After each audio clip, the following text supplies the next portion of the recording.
If you're someone who's been struggling to break teams down this year, let me put you onto something that will completely change the way you attack: creative runs. Now, I know this game can feel overwhelming. You see pro players doing all these fancy mechanics, your opponents pulling off movements that confuse you, and content creators throwing out tip after tip. But at its core, the game is simple. If you learn one mechanic at a time and actually apply it, you'll start seeing results fast. And creative runs? This is one of the most powerful tools you can add to your game right now. Most people only use creative runs in the most basic way. They trigger a run, maybe change direction once, and that's it. But the real power comes when you use it to bring players back on side, especially inside the box. This catches defenders off guard because no one expects movement that's not just direct and forward.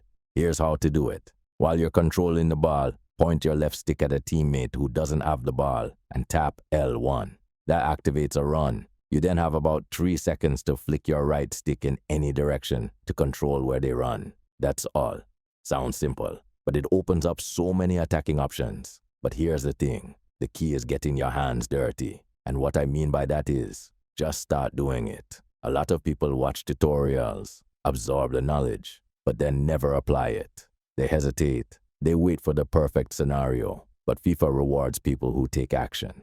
Go into the practice arena and start triggering runs. Get your muscle memory down. Make players run forward, then pull back. Send them wide, then cut them inside. Play around with it. If you truly master creative runs, you won't even need complicated skill moves or player locks inside the box. It gives you full control of your attack, paired with simple passing and movement, and you'll start carving teams open with ease.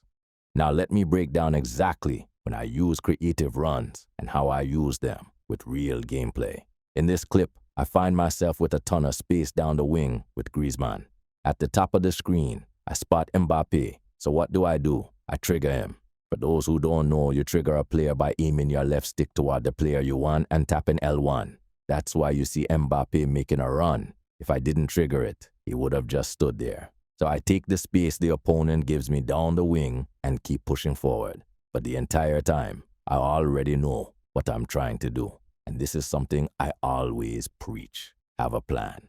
My goal is to push his backline as deep as possible into the box, then use a creative run to pull Mbappe back onside. That way, I catch my opponent completely off guard. And that's exactly what happens. Watch how deep his defensive line is. I trigger Mbappe back to wire the ball using the creative run. I make a simple pass into Zidane. And from there, it's an easy layoff back to Mbappe. Clean, fast, unstoppable. Even my opponent doesn't know what just happened.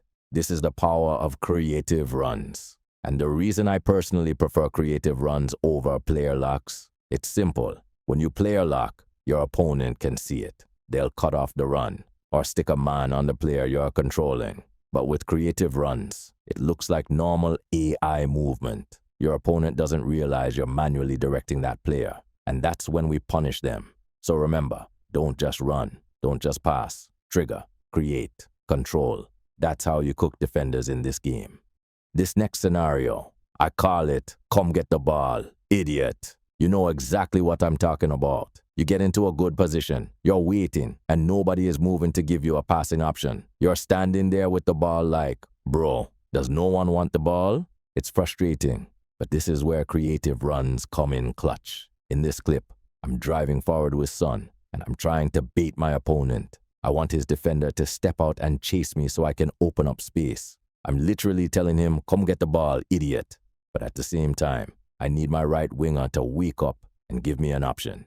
He's tucked in the fullback's pocket doing cardio for no reason. So here's what I do. I trigger a creative run. I tap L1 and immediately flick the right stick toward the space I want him to move into. That pulls him out of hiding and makes him an active part of the play. Now that he's in a good position, I can play a clean pass to Alexia, who's chilling in acres of space. From there, it's a simple cut back to Son, and we bury it. Easy goal. And this is why creative runs are so cold, because they let you take control. Instead of standing there hoping the AI makes a run, you're forcing the issue. You're dictating the game. You're baiting defenders, creating space, and punishing teams that just sit deep. So next time you're stuck waiting, don't wait. Trigger, move, cook. Guys, I cannot say this enough. This game is all about player movement. Whoever can control their attackers better and create smarter runs is gonna win more games. That's just how it is. And trust me, I get the frustration. As a coach, I've seen it over and over. No one's making a run. You feel like you're being pressed to death and you're stuck with no options. That's why things like creative runs and even just basic player triggers are so important. They give you back control. Creative runs especially create those awkward, unexpected movements that completely throw defenders off. Suddenly you've got space where there was none. Go into the practice arena, set up the scenario, and start drilling it. Make players run forward, peel off, come back short, whatever you need. Once you get comfortable, you'll feel your whole game start to shift. You'll stop hoping the AI makes the right move and start telling them what to do. That's when things start to click. And if you really want to understand the game mechanics on a deeper level and learn how to read and control matches better, consider booking a one-on-one session with me. I'll leave the link down in the comments. Until then, take care, fam. Stay sharp and keep cooking.